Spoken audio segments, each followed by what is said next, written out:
An ADU is pretty much an accessory dwelling unit. It was passed January 2017, which allows you to do an accessory dwelling unit to the main home.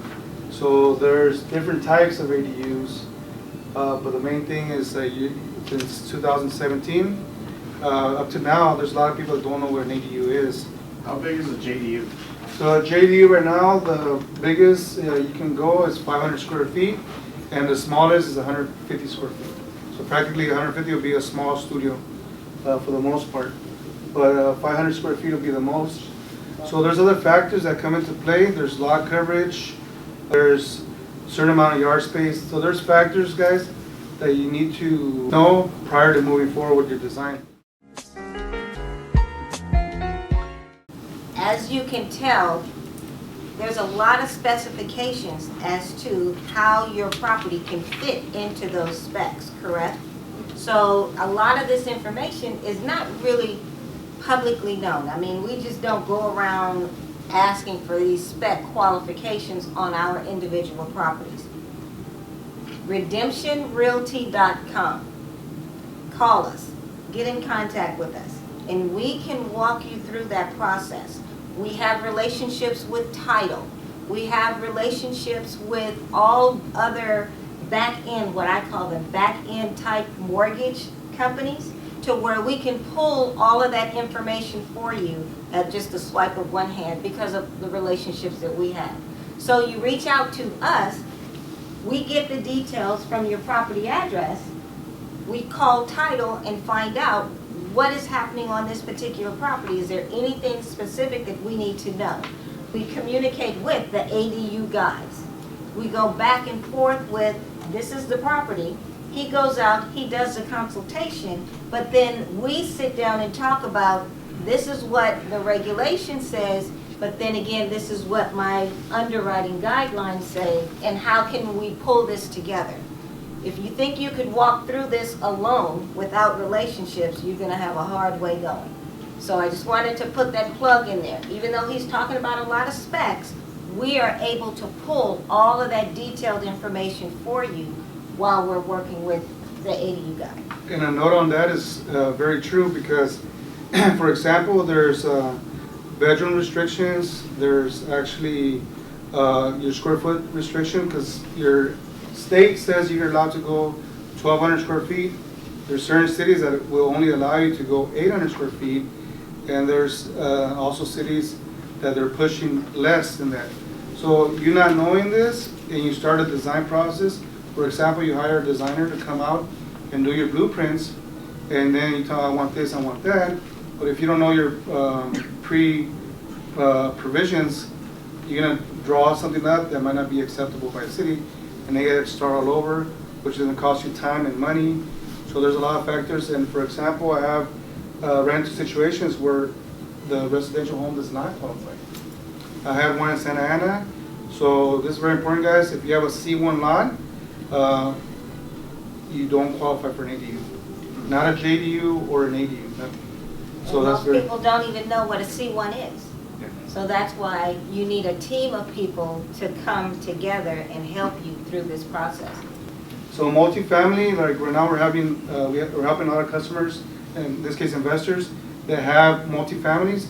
You're allowed to do, in most cases, 2 ADUs detached from the main structure. Right now we're helping a gentleman in LA. He has a 4-plex, but now we're going to be doing 2 ADUs.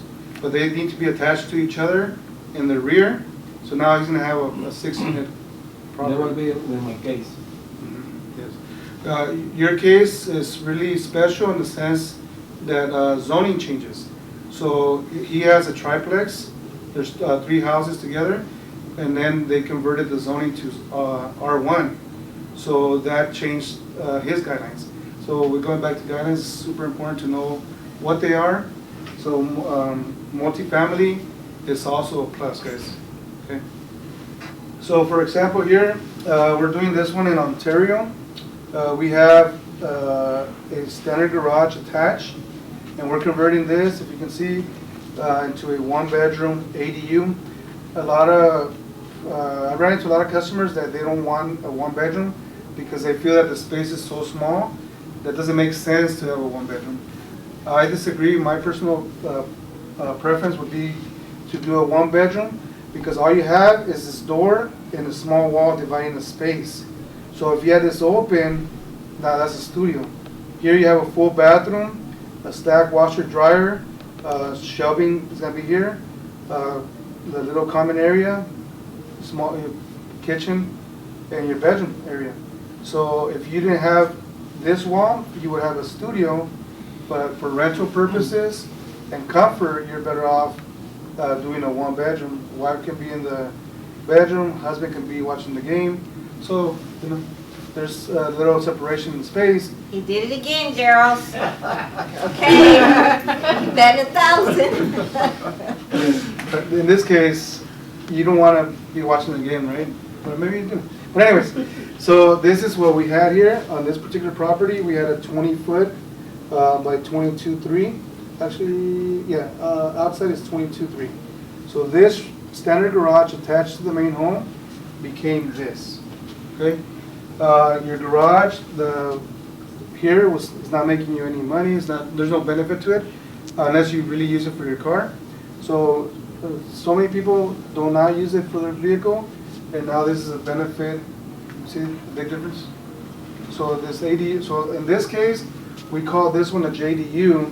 But this could have become, in most cases, if the homeowner doesn't know that this could be a JDU instead of an ADU, then they would probably go for an ADU, and then later on, if they wanted to do an ADU in the back, they would have to go through other loops to change this to a JDU and then do the ADU in the back. So, any questions about this, guys?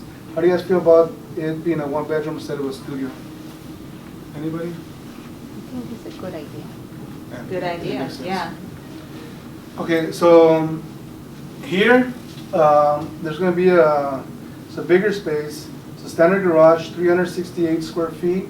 With an addition, now this space is going to become 2 bedrooms, full bath, living, dining, kitchen, laundry room. Yeah. So this, without the ADU laws, this wouldn't be able to be done. Not possible. So now you're providing a home to assist with the crisis, and you're also having a benefit from it. So, and with the Redemption Realty, all this, and with us, we can make this possible for you guys. You have a home that sits away from your garage, right? In this particular case, they're both attached, but in the same The scenario. garage is attached. Yeah. So you're talking a junior addition, A junior conversion.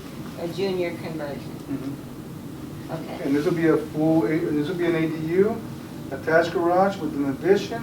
Now the outcome is going to be 2 bedrooms. Unit. So then that would be the ADU piece. Piece, correct. Okay. Yeah. Has nothing to do with your separate home, single-family home that you started with, the existing single-family home. And then you put a separate piece on the back. So I just want you to think for a second how you could generate income off of that separate piece in the back.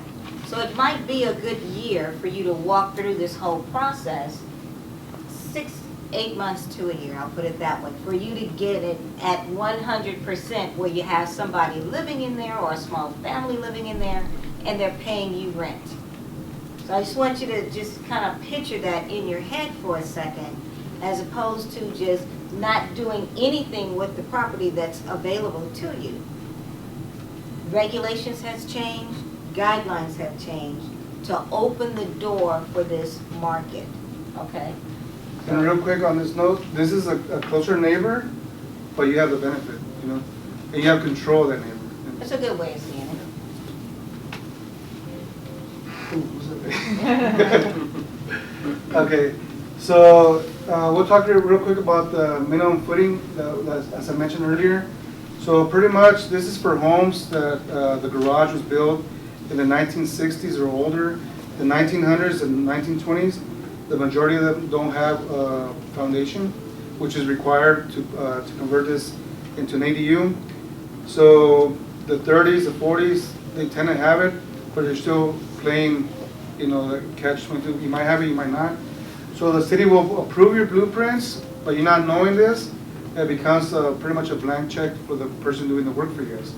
So you want to know this. So I call it the pros and cons. That's why we always recommend a consultation, so we can go out there and assess your property, let you know how you can check it, and know if you have it or not. Lot property, ready for it. So I call the garages that do not have the footing or falling apart for the most part, or have the curve, which I call it a stem wall. I call those, they're not ADU ready. So you want to know if your garage is ADU ready, because sometimes if your garage is not ADU ready, you might be better off either demolishing the garage and doing a brand new ADU, or building an ADU attached to that garage, or detached from that garage, if you have the space.